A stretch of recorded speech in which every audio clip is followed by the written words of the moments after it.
Este podcast es producido por el Centro de Investigaciones en Geografía Ambiental de la Universidad Nacional Autónoma de México.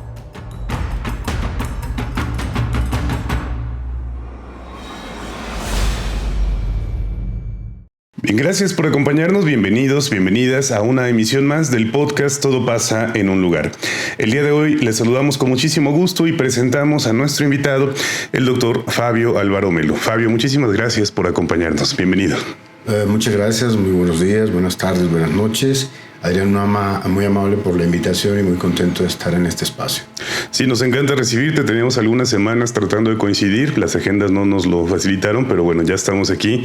Y lo importante en todo caso es poder compartir con una audiencia que nos sigue desde las redes sociales, desde las páginas institucionales, para conocer cuál es el ámbito de trabajo geográfico, ambiental que se desarrolla en este centro de investigación. Y para ello, estimado Álvaro, me gustaría comenzar preguntándote sobre tu historia personal. ¿Cuál es tu formación? Sabemos que eres originario del hermano país de Colombia y que, que estudiaste, me contabas ahorita fuera de cámaras, periodismo, colega, a final de cuentas, colega de estas áreas. Y sin embargo, te encuentras aquí en el SIG haciendo una estancia de investigación postdoctoral. ¿Cómo fue este camino, estimado Álvaro? ¿Cómo fue esta adolescencia, esta adultez temprana, donde tomas tus decisiones sobre qué estudiar, para qué estudiarlo, qué te motiva y sobre todo, pues, qué te hacía feliz en esos momentos, ¿no? Adrián, particularmente mi historia de vida pues está asociada a que yo en Colombia provengo de una región, vamos a decir así, de frontera, de la periferia nacional en Colombia, que es la Amazonia colombiana, ¿no? Ajá. Colombia tiene territorio amazónico que comparte con otras 8 naciones del ecosistema gigantesco que es la Amazonia, y el departamento de donde yo provengo se llama El Caquetá.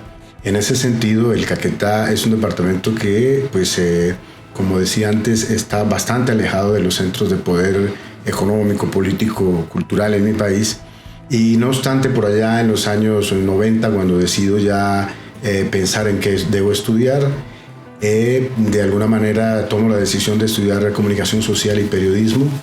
De ahí que emigro desde mi región hasta la capital en los Andes colombiano, que es Bogotá.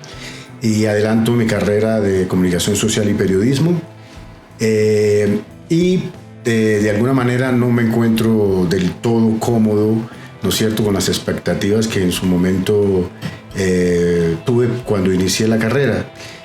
Sin embargo, conocí una rama del periodismo, de la comunicación social en particular, que es el periodismo de investigación, e hice algunos asuntos en comunicación de investigación, pero yo sentía que me faltaba otros elementos de análisis para abordar realidades tan complejas como la tiene cualquier país de América Latina, pero en particular Colombia en su momento, la década del 90, con problemas enormes de violencia, enormes de sociales.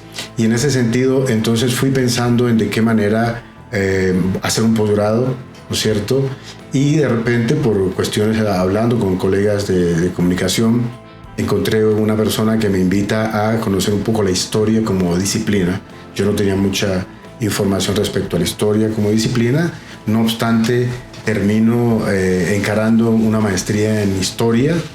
Es una maestría en historia social, ¿no es cierto?, económica, política. Aún no tiene también los elementos que yo no me encontraba tan cómodo, pero al finalizar ese primer posgrado, logro a través del profesor Aristides Ramos Peñuela, mi tutor de tesis, acceder a la información de la historia ambiental, Adrián.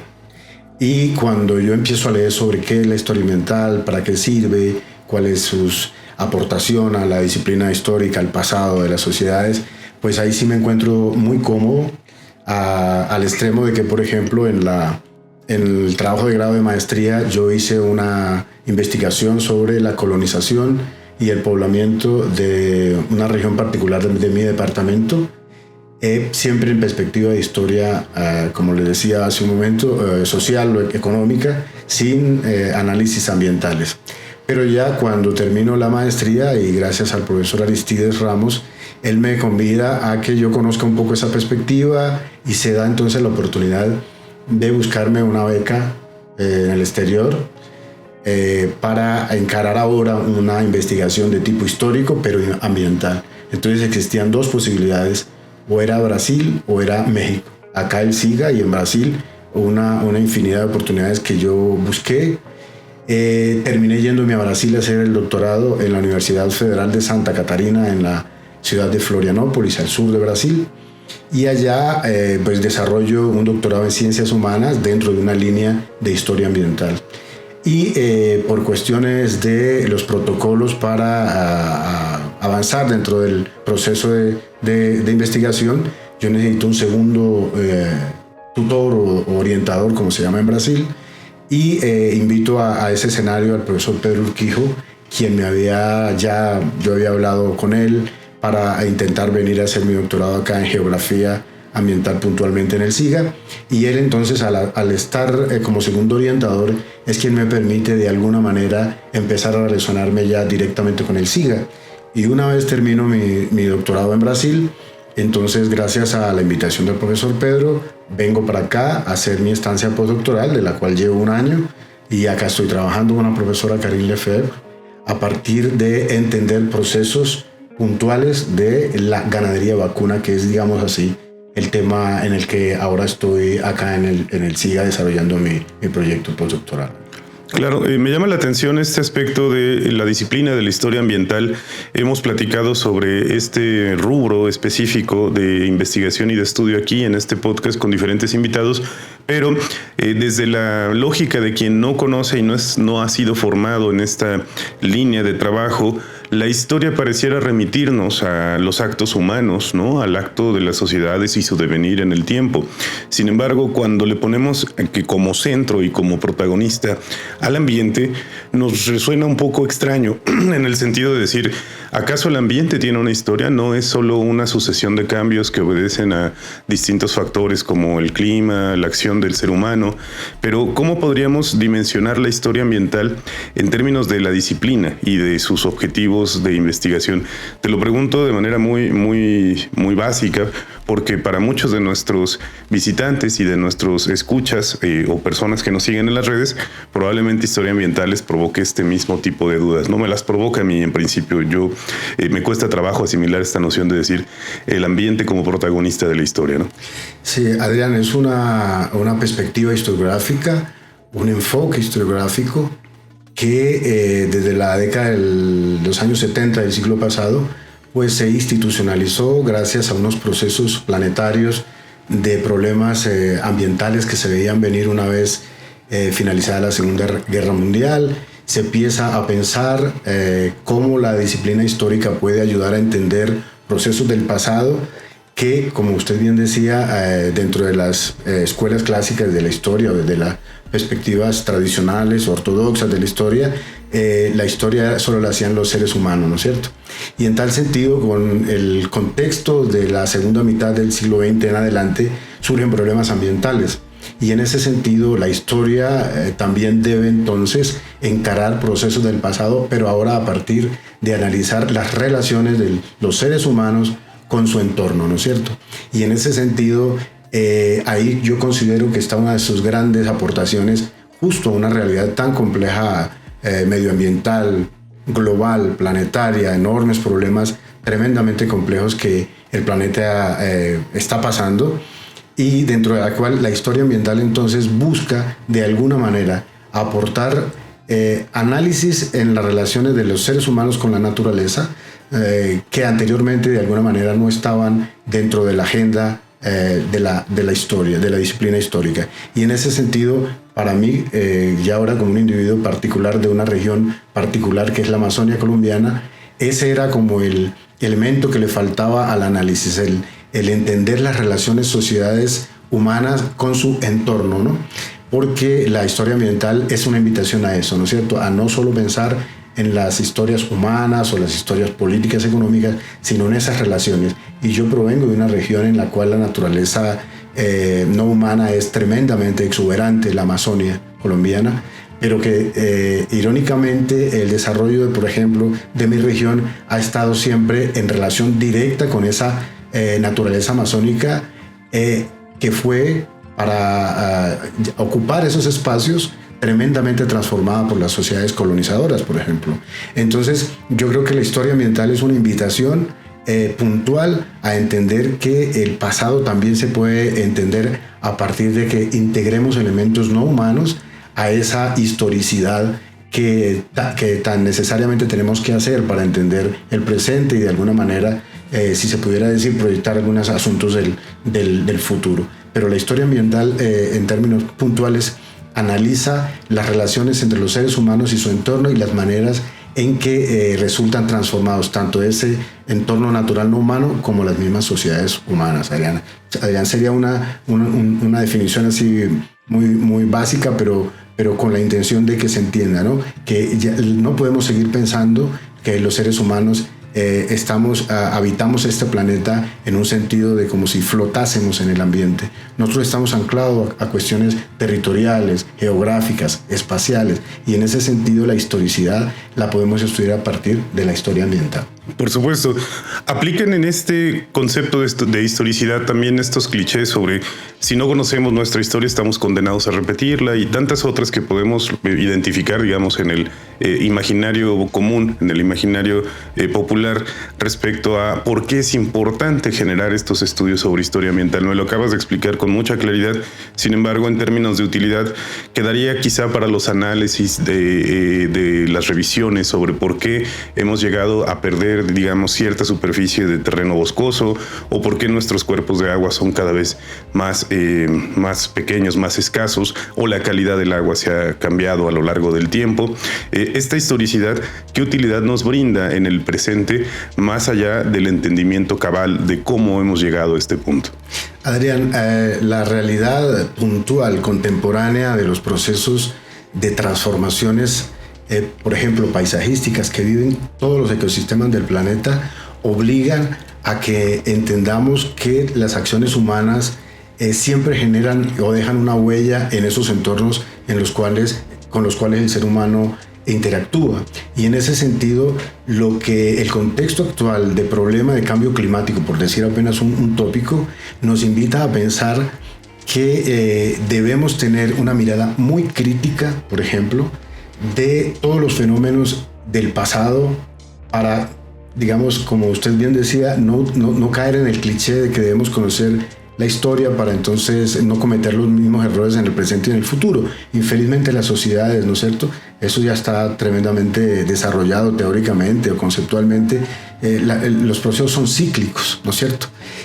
No obstante, si tenemos una perspectiva crítica, y la historia ambiental lo es una invitación a mirar el pasado ambiental, pero de una manera crítica, no bucólica, no romantizando, por ejemplo, los ecosistemas, los pueblos originarios, los entornos del pasado. Si tenemos esa capacidad crítica de entender, por ejemplo, que si seguimos transformando los ecosistemas de una manera irracional, estamos poniendo en seria duda la existencia de futuros seres en 50, 70, 100 años, ¿no es cierto? Porque la historia ambiental, y en ese sentido la historia ambiental es una invitación muy interesante a entender que hay una materialidad del discurso histórico, ¿no es cierto? No es solo pensar la historia como un asunto retórico, un asunto de narrativa, sino entender que el ser humano afecta su entorno, el entorno lo afecta.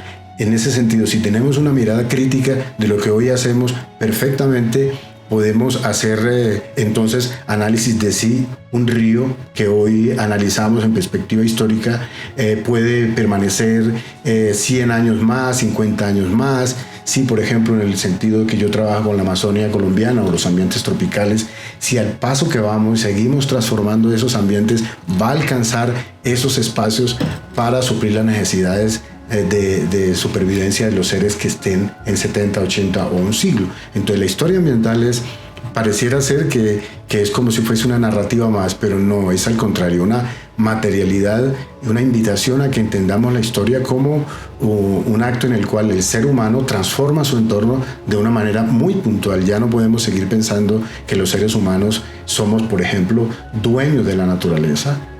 Si bien es cierto, la hemos domesticado, la hemos transformado, no podemos seguir pensando, si queremos entender que a futuro nuevas sociedades, por ejemplo, van a poder pervivir en los ambientes que sea, llámese tropicales como en Colombia, ecuatoriales como en Colombia, o en México, o en otras latitudes. Es decir, la historia ambiental para nada es un asunto meramente retórico, discursivo, es un asunto tremendamente práctico, ¿no es cierto? Cuando se piensa críticamente, ¿no es cierto? Entendiendo siempre que el discurso histórico debe tener ese componente crítico.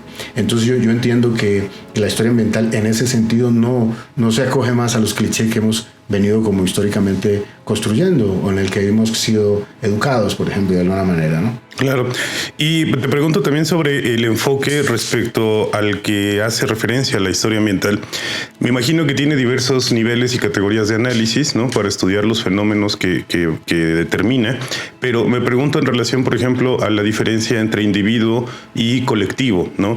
Cuando hablamos en un momento histórico que ha permeado este discurso del no consumas plásticos, de no uses popote, de disminuye tu consumo de agua a nivel de ciudadanos, pero al mismo tiempo tenemos que luchar con problemas que son en términos de su dimensión mucho más grandes, por ejemplo la industria de la aviación global, ¿no?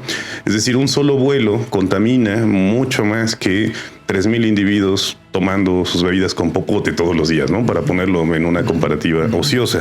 Pero lo cierto es que esa confrontación entre el discurso ambiental que te habla de responsabilidad individual, pero que quizá no hace el énfasis suficiente en la responsabilidad corporativa o en la responsabilidad capitalista o en la responsabilidad del Estado, pareciera que genera un cisma muy profundo y muy difícil de resolver en el debate público.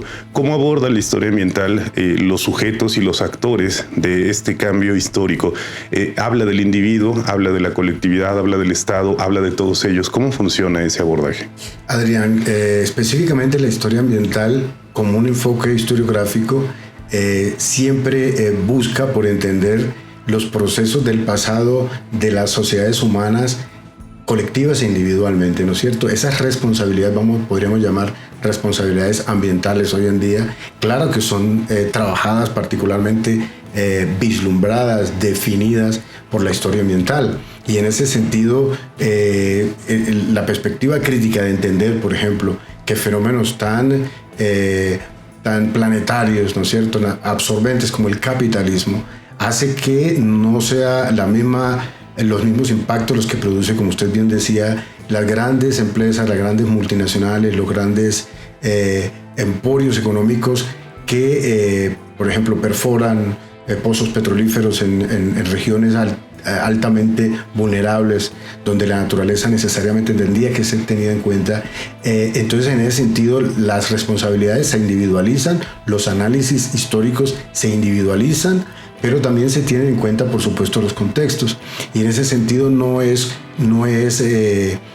una perspectiva, la de la historia ambiental, como si pensáramos que la humanidad toda es responsable de todos los actos. No, hay unas diferenciaciones, unas tipologías de las responsabilidades a partir de las cuales, por ejemplo, un ecosistema es transformado. No es lo mismo, por ejemplo, la minería que se hace en regiones por mineros de poco impacto o para subsistencia, que el impacto que puede producir las grandes mineras, por ejemplo, ¿no es cierto? En el caso particular mío, el tema de la ganaderización de los ecosistemas tropicales, puntualmente yo pudiera hablar de que no es lo mismo, por ejemplo, las transformaciones del paisaje que producen campesinos que tienen sus vacas para autoalimentarse, ¿no es cierto? No es lo mismo ese tipo de transformación paisajística que lo que producen empresas que buscan exportar carne,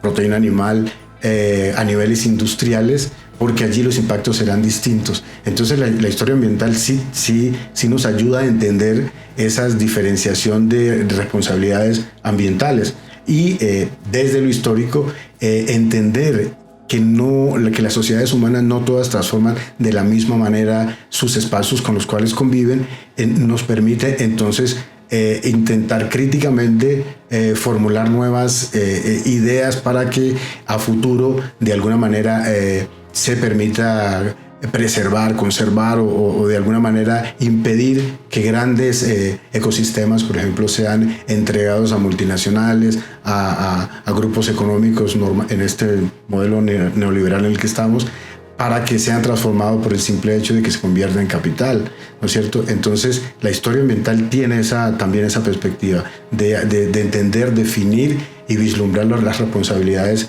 del pasado y contemporáneas también de esos impactos, ¿no es cierto?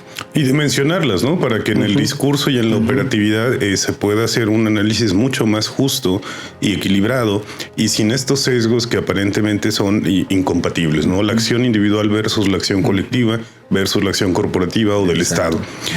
Ahora, Fabio, ¿cómo llegas al estudio de la ganadería? ¿Por qué es un tema en el que depositas tus intereses? ¿Cómo va apareciendo en tu camino académico de manera que ahora en esta estancia de investigación postdoctoral es el centro, ¿no? o el motivo de tus estudios y análisis? Adrián, yo al inicio de la conversación hablábamos, provengo de una región tropical, amazónica, en la cual la economía dominante legal es la producción de ganado vacuno en sus diferentes líneas de producción, por ejemplo leche, por ejemplo carne, ¿no es cierto? Y entonces cuando yo de muy joven conocí los procesos de cómo se debe tumbar una selva para implementar economías de tipo ganadero, vacuno particularmente, yo empiezo a sentir que hay como unas falencias en las narrativas históricas de cómo fue que se fueron ocupando particularmente la región del departamento donde yo provengo, que es el Caquetá, porque eran narrativas muy de tipo haciendo alusión a las epopeyas heroicas en torno a cómo esos pioneros fueron a tumbar selva para instalarse ellos e instalar sus economías, pero yo ya entendía que faltaban otro tipo de abordajes que permitieran entender un poco más la complejidad del proceso. Y en ese sentido, la ganadería, cuando yo hago la maestría y hago mi tema de investigación, la ganadería aparece, aunque yo no la desarrollo dentro de la investigación de la maestría en historia, pero cuando propongo entonces mi proyecto para estudiar en Brasil, ya hago una propuesta puntual y es investigar la hacienda ganadera más grande que existió en la Amazonia colombiana en el siglo XX, que se llamó Larandia, y encaro ahora sí de lleno una investigación histórica, pero con un bies, con una perspectiva, con un abordaje histórico.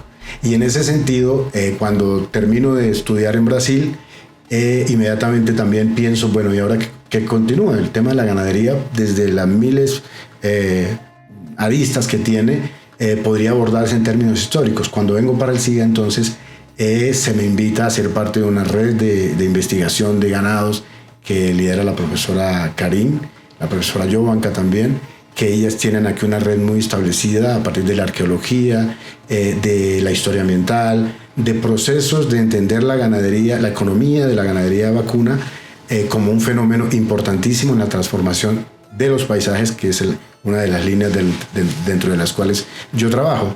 Y en ese sentido, la ganadería se fue convirtiendo entonces, a partir de mi tesis de doctorado, que es una hacienda ganadera, y puntualmente acá en el SIGA yo estoy adelantando ahora mismo el desarrollo de un análisis de cómo es introducido una raza de ganado vacuno a América Latina, puntualmente a México, que son las razas cebuinas, Adrián. Para quienes de alguna manera no tengan conocimiento o mucho conocimiento sobre la historia de las ganaderías, y en este caso de la ganadería vacuna no es una sola línea, una sola raza, porque en los animales podemos hablar de razas, sino que ella es tremendamente heterogénea. Uh-huh. Y yo, a partir de las lecturas que empiezo a hacer para crear el proyecto de venir aquí al SIGA, entiendo y me doy cuenta que la introducción de las razas cebuinas que vienen de Pakistán, de la India, en finales durante el siglo XIX, pero masivamente al inicio del siglo XX, ellas son responsables. Esa introducción, ese fenómeno socioeconómico, socioambiental, ella es responsable de muchísimos cambios en los ambientes tropicales de toda América Latina. ¿Por qué, Adrián? Porque el cebú es un animal que vino a suplir demanda de carne y se empieza a desarrollar a partir de la década de 1920, por ejemplo, en todos los países de América Latina empieza la producción de animales cebuinos, porque es una raza, dicen los documentos y dicen los ambientes ganaderos, una raza tremendamente adaptable a esos entornos, pero eso tiene unas implicaciones ambientales muy grandes. Entonces, esa es como la manera en que yo abordo la ganadería vacuna y particularmente las razas cebuinas que, por ejemplo, hoy en México están presentes, al extremo de que México tiene hoy la producción de una raza particular mexicana que se llama el sardo negro. En Colombia existen otras, en Estados Unidos, y el país estrella en este desarrollo de la ganadería vacuna a partir del cebú es Brasil. Entonces ese es como mi tema grande, ¿no? El cebú y su papel en las transformaciones socioambientales de los ecosistemas tropicales en América y particularmente en México ahora. Alcanzo a imaginar que en el escenario económico de la producción ganadera, lo que les interesa a los productores, sean individuales o sean corporativos o sean del Estado, es que el animal crezca rápido, ¿no? Para que pueda sacrificarlo pronto y tener el beneficio económico, que quizá consuma menos recursos o los recursos que haya disponibles sin ser demasiado exigentes en materia de, no sé, cuidado veterinario o alimentación específica. Imagino que todo tiene una orientación de la productividad. No sé si estas introducciones responden a eso, las cruzas responden a eso, incrementar la calidad de la carne para poder colocarla en un mercado de mayor valor o su disponibilidad o su velocidad de reproducción. ¿Cuáles son estos criterios que han hecho que la producción ganadera haya evolucionado, por ejemplo, sus razas, sus mezclas, importado, exportado y pues finalmente hecho un desbarajuste también genético, ¿no? De reservorios genéticos? Me imagino que el motor es la eficiencia y la producción. ¿Es así, estimado Álvaro? Es absolutamente puntual y exacto lo que usted está diciendo, Adrián. Porque, digamos, después de la segunda mitad del siglo XIX en América Latina, guardando siempre distancia entre los procesos nacionales, las economías ganaderas entran en procesos de modernización. Y modernización significa entonces atender los mercados mundiales, ¿no es cierto? De carne, de leche, puntualmente de carne, en este caso que uno pudiera hablar de las razas cebuinas son para eso. Y en ese sentido, el factor económico entendido como una demanda de carne mundial con el crecimiento de esa demanda, de esos mercados de carne, hacen que, por ejemplo, Brasil, que es por donde se introducen los ganados cebuinos a América, Brasil entienda que en ese territorio gigantesco que tiene Brasil, que es un subcontinente, un territorio continental, en esos territorios de Brasil, esos ganados que son traídos desde la India, desde Pakistán, y por su rusticidad hacen que sea un elemento de aumentar la producción de carne tremendamente para atender los mercados en la primera mitad del siglo XX, mercados norteamericanos, europeos. Y en ese sentido se empiezan a desarrollar procesos económicos, políticos, sociales al interior de Brasil que hacen, por ejemplo, que Brasil se convierta en la actualidad en el centro mundial del ganado cebú. Hay una ciudad que se llama Uberaba, en el estado de Minas Gerais, que se tiene la mayor cantidad de ganado cebú. Las razas son tremendamente sofisticadas, hay procesos tecnológicos de altísimo nivel para producir animales y, como usted bien decía, que atiendan y que permitan atender los mercados de carne que hoy en día, por ejemplo, son Asia, China, Emiratos Árabes, los países árabes que no tienen posibilidad de producción de carne vacuna como proteína animal, son atendidos puntualmente por Brasil, solo que Brasil a su vez irradió esas razas cebuinas a países que tienen trópicos. Yo siempre hago énfasis en esto, que las razas cebuinas están perfectamente adaptadas a los ecosistemas de trópico, y en ese sentido México, por ejemplo, en el Golfo de México, los estados del Golfo de México, Tamaulipas, Chiapas, por decir algunos, a esos territorios llegan esas razas cebuinas a instalarse. En Colombia, las llanos del Orinoco, las selvas amazónicas, las llanuras del Caribe. En Paraguay, por ejemplo, que es enteramente tropical, vamos a decir así, tiene una enorme presencia de razas cebuinas. Las regiones del Beni en Bolivia, por ejemplo, también están a partir del cebú. De allí que el cebú sea un factor muy importante de entender su historicidad, porque él nos permite entender cómo a partir de la introducción por necesidades económicas de unas razas cebuinas que eran tremendamente extrañas a la ganadería tradicional que existía aquí, ¿no es cierto?, hacen, por ejemplo, que la apertura de fronteras de colonización o de avances de las fronteras ganaderas en los distintos países se haga con base en los cruces de ganado cebú. No necesariamente puro, pero sí con cruces, o sea, que tenga genética cebú.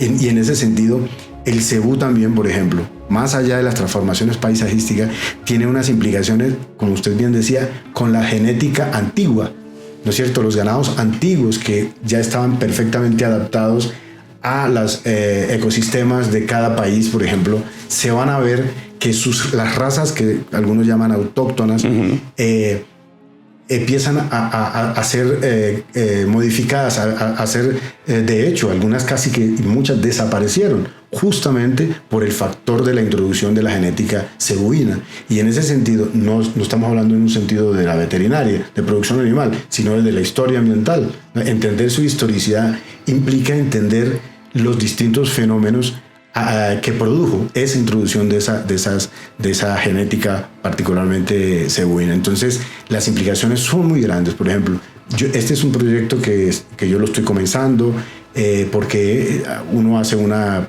previa revisión literaria y no existe ese análisis de entender cómo quizá la segunda, vamos a decir, introducción de ganado vacuno a América. El primero fue en el siglo XVI con la llegada de la ocupación europea. El segundo factor vacuno de enorme importancia es la introducción del ganado cebú para los trópicos, ¿no? Para otros de climas templados son ganado de tipo Bos taurus, pero el Bos indicus, que es el cebú, trajo unas increíbles transformaciones a todos los ecosistemas tropicales de los países de América Latina. Y hoy en día, por ejemplo, existen núcleos de conservación de las razas a los cuales el cebú, como vamos a decir, arrinconó, desplazó, perfecta tu palabra, desplazó, y en muchos casos casi que obligó a que se desapareciera. Claro, no es el cebú, por supuesto, es una agencia humana, pero entender la introducción de esos animales que morfológicamente, por ejemplo, Adrián, son distintos al otro ganado, a las otras razas cebuinas, a otras razas vacunas, perdón, pues es muy interesante. Entonces, estoy en ese proyecto. En el mes de julio estuvimos en Serbia, en la ciudad, en Novi Sad, en el ICA, justamente con investigadores de México y de América Latina, haciendo una ponencia puntualmente sobre esa introducción del cebú a América y de cómo trajo unas implicaciones socioambientales impresionantes que están por estudiarse. Ese es como el escenario así continental de la introducción de una raza que es de la India y de Pakistán, ¿no? Claro, pero la evidencia y la información disponible apunta a que este análisis va a ser un hito en términos de representar unos cambios con carácter incluso histórico, ¿no? O con carácter de historicidad, porque los impactos, hasta donde lo puedes discernir en este momento, fueron enormes, ¿no? En muchos sentidos. Una anotación que me gustaría plantear para recibir también tu opinión, desde luego, hay una gran ironía en el consumo actual respecto a la carne, ¿no? La ironía consiste en lo siguiente: resulta que hoy la carne mejor valorada en el mercado mundial es la carne que se produce libre de medicamento veterinario, con alimentación de calidad, incluso en prácticas de producción sustentable, ¿no? Pensemos, por ejemplo, en esta carne de origen japonés, me parece, la carne Kobe, ¿no? Las razas orientales, que bueno, están cotizadas como las carnes más costosas, ¿no? En el terreno económico. Y la ironía es justo eso, ¿no? Que en realidad la carne de mayor calidad proviene de las prácticas pues más sustentables, que son las menos comunes a nivel de su volumen de producción global. Por eso su costo se incrementa, por eso su disponibilidad se reduce.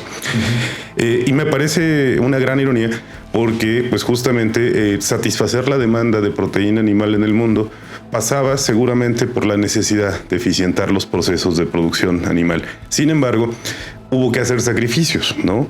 Pero esos sacrificios, ¿qué tan necesarios eran o qué tan indispensables resultaron a la hora de tener que cambiar un paisaje para poder conseguir volumen de producción, o de tener carne que viene con rastros, por ejemplo, de medicamento veterinario, de anabolizantes, de una serie de cuestiones que también se han documentado y que, bueno, pues terminan siendo factores de afectación no solo al medio ambiente, sino también a la salud humana, ¿no? No hemos revisado quizá ese aspecto, no es algo que está probablemente en tus intereses de investigación, pero habrá otros colegas que sí trabajen en esa línea de identificar pues temas de impacto en la salud humana por el consumo cárnico, ¿no?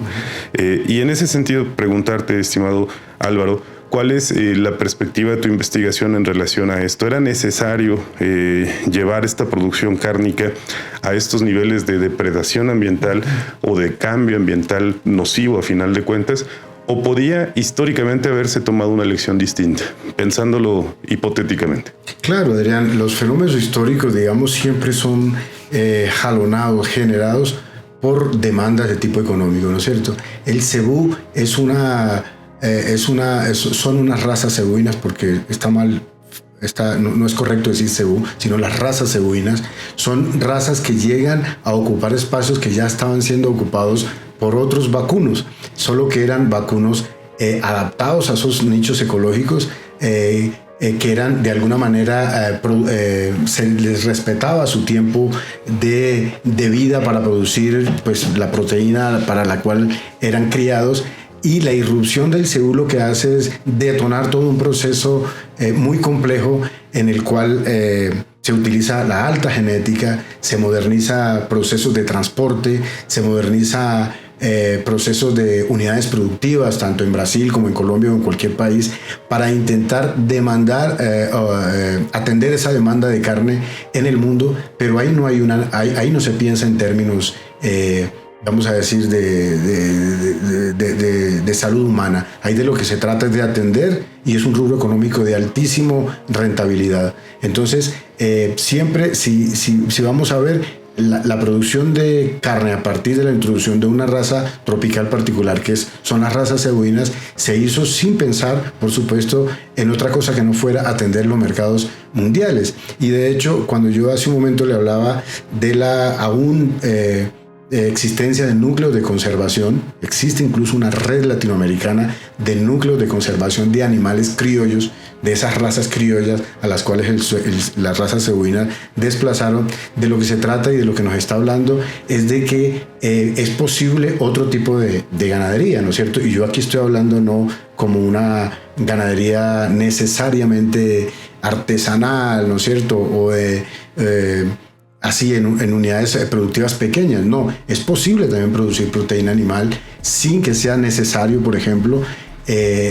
transformar a partir de la deforestación de ecosistemas de enorme importancia, porque se pueden utilizar otro tipo de metodologías para la producción de esos mismos proteína animal. Entonces, para responder puntualmente a su pregunta, Adrián, no era necesario, solo que uno en historia lo que debe entender es el por qué pasó, cómo pasó, quién lo hizo, cuáles fueron las motivaciones, y en este caso fue una motivación de tipo económico, que hizo que en ese proceso de modernización de la ganadería vacuna, el cebú apareció y, vamos a decir, así se estableció como el ganado. De hecho, en las regiones tropicales de Brasil, de Colombia, le llaman el rey del trópico, ¿no es cierto?, que desplazó a otras razas que también estaban atendiendo mercados, seguramente mercados nacionales, pero que con las demandas de los mercados internacionales pues exigieron ese tipo de cosas. En ese sentido, la carne se vuelve un commodity,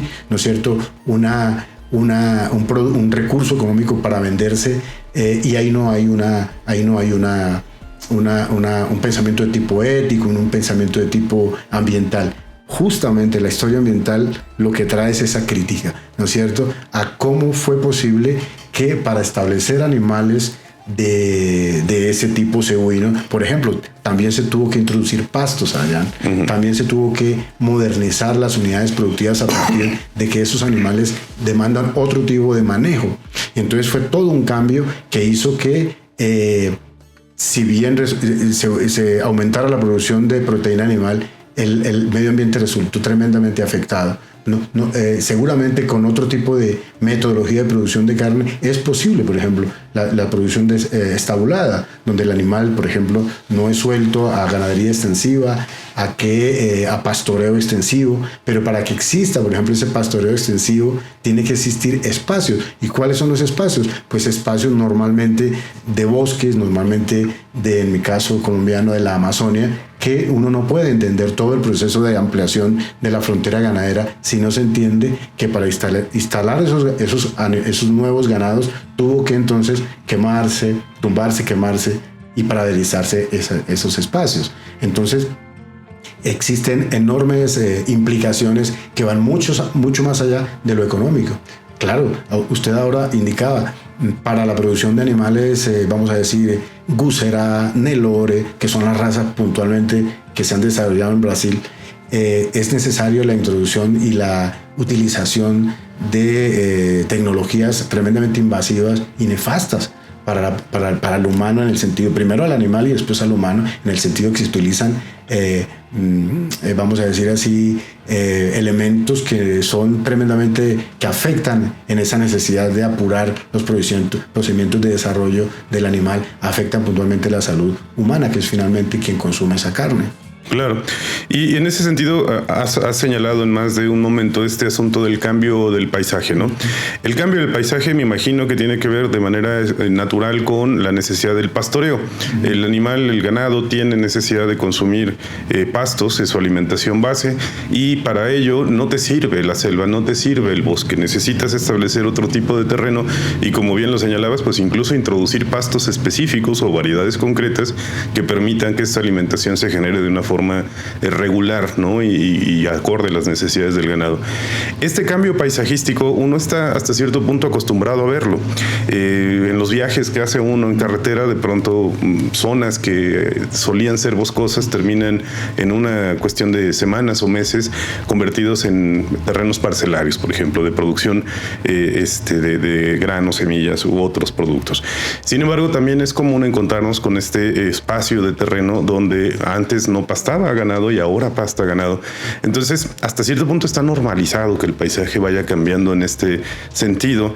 Sin embargo, creo que lo que no alcanzamos a percibir es la dimensión de ese cambio. Es decir, si esto ocurriera a nivel de 1 hectárea, pues probablemente el impacto a nivel de su ecosistema sea mínimo. Sin embargo, ustedes deben tener bastante claro cuánto terreno ha sido modificado en términos de las necesidades de pastoreo y los impactos ambientales que esto genera por el cambio justamente de uso de suelo y sus servicios ambientales que prestaba uno y los que presta actualmente o el otro tipo de terreno. ¿Ese es el cambio del paisaje al que se refiere este tipo de análisis, Álvaro? Es exactamente eso, Adrián. Con todo y que los cambios del paisaje van también mucho más allá, pero dejándome llevar por tu observación, cuando tú haces un desplazamiento por carretera, ¿no es cierto? Vuelvo aquí a entender que los análisis que yo hago puntualmente son en ecosistema de trópico. Cuando tú haces un desplazamiento por carretera y tú observas ganado vacuno, sería muy interesante de alguna manera mirar la morfología de ese animal, ¿no es cierto? Las razas cebuinas son muy fáciles de identificar porque tienen una jiba muy prominente, una papada, y en ese sentido hoy en día, por ejemplo, ya podemos estar hablando de paisajes cebuizados, Adrián, ¿no es cierto? Como una categoría de entender que posiblemente en ese desplazamiento que yo hago, yo observo una serie de animales. Si estoy, por ejemplo, por Tamaulipas, por Campeche, ¿no es cierto? Voy haciendo tránsito y observo esos paisajes. Es muy probable que en ese trópico existan animales con cruces o cruzas, como se dice acá en México, de cebú, porque el cebú, al ser un animal cuya característica genética es la rusticidad, es decir, aguanta altísimas temperaturas, pues ha permitido que las personas propietarias de esos animales, los grandes ganaderos o el pequeño productor también, haga uso de ese animal para, a partir, infelizmente, de un pastoreo extensivo, ocupe nuevos lugares. Voy a hablar particularmente de escenarios donde la transformación de esos paisajes pudieran ser menores. Por ejemplo, las sabanas, Adrián, cuando hay sabanas, particularmente en Colombia, Venezuela, Brasil, algunas partes del sur de Brasil, tiene unas sabanas que, entre comillas, pueden denominarse naturales. Ya está el pastaje, históricamente ha estado el pastaje ahí. Los ganados primarios que existían, los bos tauros, de alguna manera ocuparon esos espacios. Cuando se introduce el cebú, digamos, no es necesario la transformación tan radical del paisaje. En otros escenarios es distinto. En el caso amazónico, por ejemplo, lo que se hizo fue, usted bien lo decía, no podemos tener animales vacunos en la selva, morirían.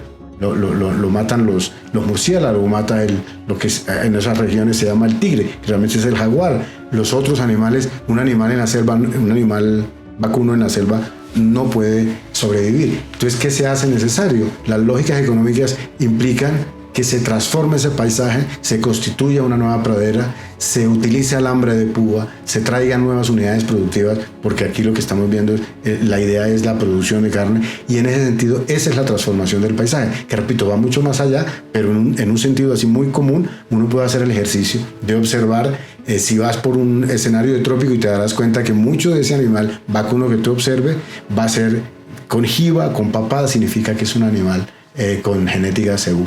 Claro, y ese impacto paisajístico no se queda ahí, o sea, evidentemente tiene otras implicaciones de tipo ambiental profundo, ¿no? Y que además tienen repercusión a lo largo no solo de los próximos 10 años, sino probablemente de las próximas décadas. No es sencillo de ninguna manera que un esfuerzo de conservación, restauración, pueda tomar ese terreno parcelizado, ese terreno pensado para el pastoreo y la producción y devolverlo a su estado anterior. Incluso podría, seguramente tú me corregirás si me equivoco, pero podría asegurar que es imposible revertirlo.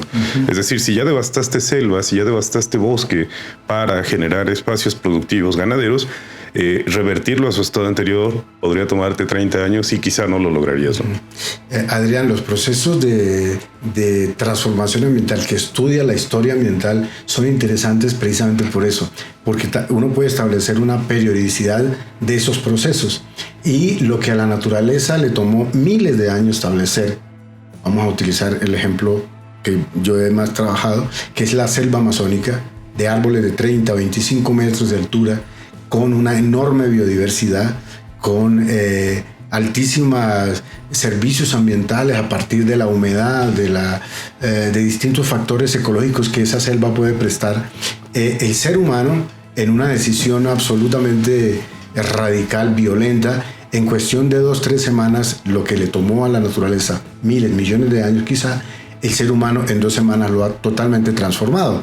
Claro, todos esos procesos es los que hay que entender. No podemos entender cómo que la ganadería en sí misma es mala, Adrián. No podemos caer en maniqueísmo de bueno o malo. Es entender más bien que obedece a unas lógicas mucho más complejas, en el cual hay múltiples factores que ayudan a entender esos procesos, pero evidentemente procesos que a la naturaleza le ha tomado miles de años y que el ser humano, precisamente la historia ambiental surge y está inmersa dentro de procesos globales más grandes, por ejemplo, fenómenos como el de la gran aceleración, que es cómo los seres humanos cada vez más estamos utilizando lo que en un momento dado se llamaba nuestros recursos naturales, cada vez a niveles de demencia. Estamos totalmente destruyendo ríos, estamos totalmente destruyendo bosques, estamos totalmente transformando todo para implantar economías capitalistas que generan enormes impactos a ese medio ambiente, porque lo que debemos entender acá, Adrián, es que el ser humano muchas veces actúa de esa manera es porque él se cree externo a la naturaleza. El ser humano no se entiende muchas veces como parte de la naturaleza. La historia ambiental y otras disciplinas lo que nos han invitado es a pensar que el ser humano debe necesariamente integrarse al mundo biológico y cultural en el cual vive, y en ese sentido no podemos entonces observar esos procesos de transformación paisajística, en mi caso particular de la ganadería vacuna, simplemente como una narración de hechos del pasado. Es necesariamente la introducción del concepto de la crítica, Adrián, para establecer responsabilidades, para establecer mejores posibilidades de utilizar unidades productivas que permitan no necesariamente destruir el bosque o transformar el bosque. Porque como usted bien lo decía, es bien posible que no volvamos a lograr que la naturaleza se restaure, porque procesos que le tomaron miles de millones de años, pues necesariamente no vamos a poder lograrlo en cuestión de 20, 30 o 40 años, ¿no es cierto? Entonces las transformaciones radicales y la invitación que uno puede hacer esto es a que nos volvamos cada vez más conscientes de eso. El ser humano, usted bien lo decía, naturaliza cuestiones, ¿no es cierto? Y es natural entonces ver praderas, ¿no es cierto?, donde antiguamente existió un bosque ahí, pero ese bosque que se acabó se llevó consigo o murió junto a él la enorme biodiversidad que existía. Hoy existe, por ejemplo, praderas donde no existe absolutamente mayor cantidad de especies, y son especies, por ejemplo, introducidas, exóticas. Ajá. Entonces la ganadería analizada en ese sentido es de enormes implicaciones, no necesariamente ambientales, sino también humanas. Claro. Pienso, por ejemplo, en estas películas, series de televisión, incluso novelas o escenarios ficcionales, donde se nos plantean escenarios distópicos, donde el ser humano ya no está, por la razón que sea, ¿no? Zombies, una cosa alienígena, etcétera. Y una de las primeras nociones que aparece en ese imaginario es que la naturaleza retoma las ciudades y los centros urbanos, y así nos lo presenta, ¿no? Como una naturaleza que se impone una vez que el ser humano ya no se encuentra ahí depredando, consumiendo, etcétera. Y recuerdo algo que sí sucedió, que fue en los tiempos del confinamiento por la pandemia de COVID-19, como los animales, ¿no? Con los que cotidianamente interactuamos por la cercanía a bosques, por diferentes razones, ingresaban a los centros urbanos, y se decía, ¿no?, con un poco de manera, ¿cómo decirlo?, romantizada, aquí está la naturaleza reclamando su espacio porque los seres humanos estamos guardados en nuestras casas. No era necesariamente cierto, porque además hemos establecido relaciones de codependencia con muchas especies animales, y pues evidentemente al no tener la actividad humana en las calles, en los bosques y demás, lo cierto es que muchos animales se acercaban a espacios donde no solían estar.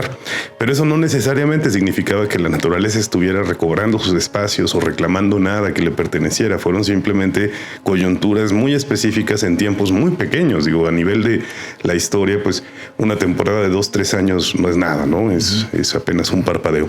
Pero pensando en esto, estimado Álvaro, la ganadería como actividad productiva tiene esa capacidad de volverse sustentable en algún momento a partir de estos análisis que ustedes hacen.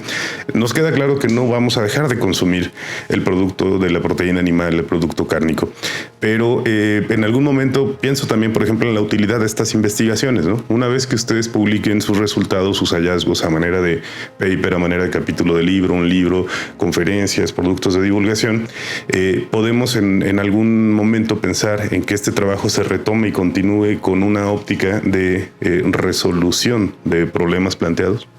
Adrián, sí, yo considero que esos diagnósticos, vamos a decir, la historia también puede pensarse a manera de un diagnóstico, ¿no? De un estado de la cuestión social, en este sentido particular de mis trabajos, como de la impactos por el consumo de carne, ¿no es cierto? Adrián ahora mismo decía, sabemos todos que no podemos cambiar nuestros hábitos. Pues Adrián, eso es bien relativo, ¿no es cierto? Uh-huh. Cada vez el mundo avanza a una velocidad vertiginosa, a que entendamos, por ejemplo, que debemos cambiar conductas de consumo, ya no pensando necesariamente en nosotros como humanos, ¿no es cierto? También surgen perspectivas, hace mucho tiempo, pero cada vez ganan más fuerza, perspectivas éticas, por ejemplo, en la cual ahora ya no se piensa solo en el animal humano, sino en ese otro animal al cual nosotros consumimos. Entonces, yo lo que considero es que nuestras historias, como historiadores ambientales que trabajamos en historia de la ganadería particularmente, nuestras historias sirven para establecer unas nuevas relaciones y unas nuevas como abordajes a esa realidad que es muy compleja, Adrián. A veces, usted muy bien decía, ahora todo se naturaliza, todo se vuelve maniqueo bueno o malo, y resulta que estamos insertos en unas realidades tremendamente complejas, ¿no es cierto? Cómo hacer una ganadería sustentable que permita que los ríos, por ejemplo, no sean contaminados por excremento del ganado, nuestros territorios no sean pisoteados por esos animales que causan compactación, por ejemplo. Tiene que ser necesariamente, hay experiencias. La profesora Jovanka particularmente acá trabaja con ganadería sustentable, con otras perspectivas, siempre abordando la ganadería, pero lo que uno puede necesariamente como historiador ambiental ofertarle a los análisis es una mirada crítica, ¿no es cierto? Después está el hecho de cómo hacer para que esos papers, esos capítulos de libro, esos textos trasciendan y vayan más a una materialidad o a un asunto técnico, político para hacer esos cambios. Yo considero que siempre todo va amarrado, va anclado a procesos que se deben entender como complejos, ¿no es cierto? Un paper no va a cambiar supuestamente un consumo de una proteína animal. Pues sí, no. Existen grandes artículos, grandes libros desde la historia ambiental que han llamado necesariamente la atención para entender que necesitamos modificar pautas de consumo, porque muchas veces no necesitamos consumir tanto, no necesitamos consumir distintos tipos de proteína para necesariamente existir. Y ahora usted muy bien hacía alusión, Adrián, al periodo particular de la pandemia, del COVID-19. Y cuando usted decía la naturaleza, ¿no es cierto? Adrián, seguimos pensando que la naturaleza es externa al ser humano, claro. ¿No es cierto? Y el ser humano es naturaleza. Sí. No somos otra cosa que naturaleza. Entonces, nuestros análisis, nuestras perspectivas, nuestra crítica, yo soy tremendamente optimista en que nos va a servir sobre todo porque eso tiene mucho eco en las personas que nosotros debemos hablarle, que son jóvenes, Adrián. Es absolutamente claro eso, ¿no es cierto? Personas de nuestra edad quizás sea más difícil cambiar, aunque podemos cambiar pautas de consumo, perspectivas de abordar nuestra existencia, nuestro mundo, pero los jóvenes sí. Los jóvenes, cuando usted les muestra con datos muy puntuales cómo diferentes fenómenos relacionados con pautas de consumo afectan, el ser humano también se adapta. Entonces estamos en un momento muy crítico de ecosistemas tremendamente afectados, pero también está surgiendo, y la historia ambiental hace parte de eso, unas nuevas miradas que son no apocalípticas, al contrario, son tremendamente de llenarnos de razones para entender que el medio ambiente con el ser humano ahora incorporado debe ser tratado de otra manera, debe ser mirado de otra manera, debe ser analizado, descrito, estudiado de otra manera. Ya no podemos seguir diciendo la naturaleza está allá y yo estoy aquí. No, el río soy yo, Adrián. Yo soy agua. Finalmente los seres humanos somos agua, ¿no es cierto? Somos polvo de estrellas, somos una unidad. Existen muchísimas disciplinas hoy que nos permiten abordar esos temas en un sentido integrador. Entonces yo considero que lo más importante de nuestro quehacer diario es seguir produciendo historias críticas ambientales que permitan, repito, entender el grado de complejidad al cual está sometido el individuo o la sociedad para que los problemas ambientales no sigan aumentando. Es difícil, muy difícil, pero también se puede hacer ese tipo de resistencia. La naturaleza misma tiene agencia, ¿no es cierto? El hecho de que vuelvan los animales, claro. Yo provengo de una región, Adrián, en donde mi municipio en el cual yo crecí, yo me acuerdo de haber visto praderas en la parte de la sierra, las cordilleras se llaman allá, y hoy adiviné que existen bosques secundarios, porque se puede, siempre se puede. Claro. Y la historia ambiental yo la abordo siempre de una perspectiva positiva, Adrián, nunca apocalíptica. Estamos destruyendo, sí, esos son los cambios del paisaje, las transformaciones que el ser humano produce. Ahora, ¿cómo revertimos los procesos? Y la Tierra ha existido sin humanos. Aquí hay geohistoria. En México existe esa área, geohistoria, ¿no es cierto? Entonces podemos entender que si hacemos análisis histórico-ambientales en perspectivas siempre propositivas, por ejemplo, podemos volver a hacer, seguramente no bosques primarios, no a la naturaleza, que le tomó miles de años, pero sí podemos hacer procesos que sean muy prácticos en cuanto, por ejemplo, a la conservación de bosques, a la reforestación. Entonces yo considero siempre que es posible, Adrián. Yo soy un investigador que provengo donde la naturaleza es muy generosa, siempre la Amazonia es generosa, pero si usted la mira en un sentido crítico, ella lo que le va a ofertar a uno son miradas diversas, no miradas solo desde una perspectiva económica o solo desde una perspectiva romántica, contemplativa. No, necesitamos encontrar formas de estar en el mundo que no sean tan nefastas, no contra la naturaleza, finalmente, contra nosotros mismos. Claro, sí, esa dicotomía está súper internalizada, ¿no? O sea, me acabas de revelar cuán internalizada la tengo yo mismo y seguramente quienes nos escuchan también se habrán dado cuenta, ¿no? Se trata de definir qué es lo humano, qué es lo natural y que en realidad no hay diferencia entre ello, ¿no? Que somos entes integrales en una dimensión de cosas interrelacionadas y si no logramos ver esa visión, digamos, holística, integradora, completa, pues claramente ahí empieza una serie de problemas que después van a ser difíciles de resolver. Álvaro, muchísimas gracias. Mira, se nos ha terminado el tiempo, pero por último quisiera yo preguntarte, perdón, ¿cuál es el papel de la geografía en términos de las investigaciones que tú realizas, más allá de las cuestiones de localización, ¿no? De dónde específicamente estás estudiando el fenómeno de la ganadería? Al ser el centro, un centro especializado también en aspectos de la ciencia geográfica, seguramente has incorporado en tu investigación todas estas herramientas también de corte geográfico. ¿Cómo se manifiestan en el curso de tus investigaciones? Adrián, muy importante entender que la historia ambiental es una disciplina integradora, ¿no es cierto? Pero una de las áreas quizá por antonomasia integradora es la geografía, porque ella estudia el espacio y estudia al humano. Y en ese sentido, la geografía para un historiador ambiental es fundamental, porque ayuda a materializar, territorializar sus estudios, ¿no es cierto?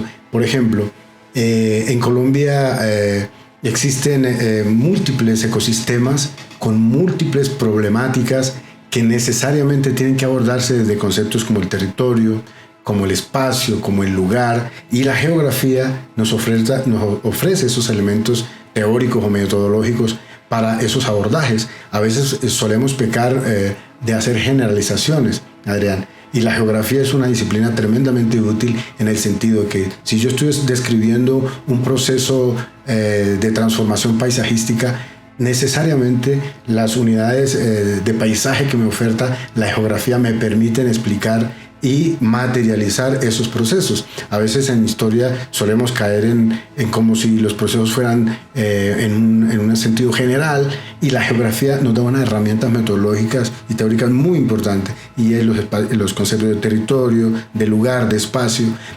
Particularmente para mí, yo formado en periodismo, después estudié historia, hice historia ambiental dentro de un contexto de hacer un doctorado en ciencias humanas, y la geografía lo que me ha permitido a mí es incorporar herramientas, ¿no es cierto? En ciencias humanas nosotros trabajamos, nuestras herramientas de trabajo son los conceptos, y esos conceptos que la geografía nos ofrece a quien decida hacer historia ambiental, porque no es necesariamente obligación ser historiador de carrera para hacer historia ambiental, la geografía nos nutre con unas herramientas metodológicas muy interesantes, y particularmente para mí ha sido muy útil, porque las investigaciones que actualmente adelanto, tanto en México como en Colombia, están ahora atravesadas por conceptos puramente de la geografía, y el SIGA es que nos ofrece esas herramientas, se nos vuelve de alguna manera en una facilitadora de esas metodologías explicativas al momento de construir nuestras narrativas. Entonces yo considero fundamental esas entronques, esas relaciones entre disciplinas.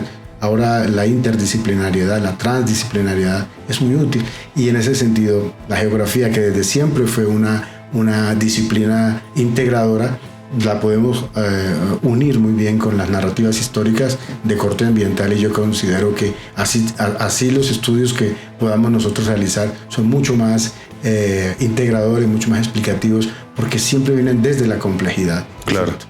Sí, además están imbuidos de esta lógica de identificar a los actores, tanto físicos como subjetivos, ¿no? Incluso cuestiones de orden simbólico, subjetivo, que aparecen estudiadas desde la geografía, relaciones de poder incluso, ¿no? En un territorio, todo eso está pues presente en esta disciplina, y por lo tanto para el estudio que tú realizas, pues seguramente es de una importancia fundamental. Álvaro, muchísimas gracias por acompañarnos en este podcast. Seguramente te invitaremos nuevamente en un futuro para que nos cuentes cómo van, ¿no? ¿Qué qué hallazgos han encontrado a partir de este trabajo de investigación. Y por supuesto, antes de que regreses a Colombia, no dejes de visitarnos, o no sé cuál sea tu proyección en términos de tu futuro profesional, personal, pero nos gustaría mucho saber en algún momento cómo concluye, cómo se perfila el resultado de este trabajo que estás realizando aquí en el CIG. Adrián, pues muchas gracias inicialmente a usted por la invitación al espacio, a conversar de estos temas tan importantes, y con toda seguridad, una vez ya este proyecto de estudiar la ganadería vacuna en México tenga unos resultados palpables, por supuesto que estaré aquí compartiéndolo, porque de eso se trata, ¿no es cierto? De plantear unos problemas de investigación, pero que después también oferten unos resultados claros para la sociedad que es finalmente a quien van dirigidos. Entonces, muy agradecido y a la orden. Cuando ya estén mis resultados materializados, con todo gusto estaré aquí nuevamente para presentarlos. Pero muchas gracias por su invitación, Adrián. Muchas gracias a ti, estimado Álvaro, y a todos quienes nos ven y nos escuchan, pues les agradecemos igualmente por el favor de su tiempo, y nos encontramos en nuestra próxima emisión de Todo pasa en un lugar. Hasta la próxima.